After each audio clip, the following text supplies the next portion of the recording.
Welcome to Mastering HTTP. In the next few minutes, we will explore the protocol that powers the entire web, from basic request-response cycles to modern HTTP/3. This preview is drawn from the full Udemy course. Let us get started. We begin with the foundational concepts of HTTP that every developer, architect, and IT professional must understand. Every web interaction follows a structured request-response cycle between client and server.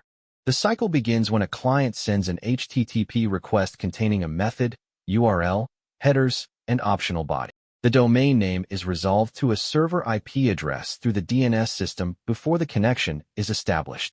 A TCP connection is established through a three-way handshake, ensuring reliable data delivery. The server processes the request, executes application logic, and prepares the appropriate response. The server sends back a response containing a status code, headers, and the requested content. Now let us examine the building blocks of HTTP communication: methods, status codes, and headers. HTTP methods define the intended action for each request, and choosing the right method is essential for proper API design. GET is the most common method, used to retrieve data without modifying any server-side state. POST submits data to the server, typically creating a new resource or triggering a process. PUT replaces the entire target resource with the request payload, making it predictable and repeatable. Delete removes the specified resource from the server, and repeated calls produce the same result. Status codes tell the client exactly what happened with their request, grouped into 5 meaningful categories. Informational codes like 100 continue indicate that the server has received the initial request and the client should proceed. Success codes like 200 OK and 201 created confirm that the server fulfilled the request as expected. Redirection codes guide the client to a different URL, such as 301 moved permanently for SEO-friendly redirects. Client error codes like 404 not found and 401 unauthorized indicate problems with the request itself.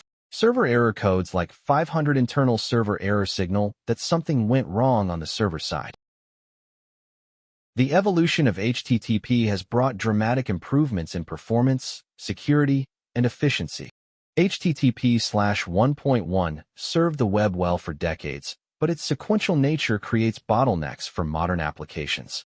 HTTP/2 and HTTP/3 dramatically improve performance through multiplexing, compression, and modern transport protocols. Securing HTTP communication is critical for protecting data in transit and maintaining user trust. HTTPS encrypts all data between client and server, preventing eavesdropping and man-in-the-middle attacks. Cross-origin resource sharing headers control which domains can access our APIs, preventing unauthorized access. Security headers add layers of protection against common attacks like XSS, clickjacking, and protocol downgrade. Proper cache control headers reduce server load and improve performance while ensuring users see current content. Let us recap the essential insights from our deep dive into the HTTP protocol. Understanding this fundamental cycle is the key to building and debugging any web application. Using the correct HTTP method ensures our APIs are predictable, cacheable, and standards compliant. Modern HTTP versions deliver faster, more efficient web experiences through multiplexing and advanced compression.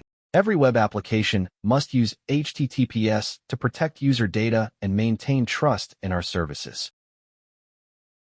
If this preview opened your eyes to how HTTP works, the full Udemy course goes much deeper with hands-on labs, real packet analysis, and advanced topics like caching strategies and API optimization. Enroll today and master web communication. Thank you for watching. We look forward to seeing you in the full course. Until then, keep exploring the protocol that powers the web.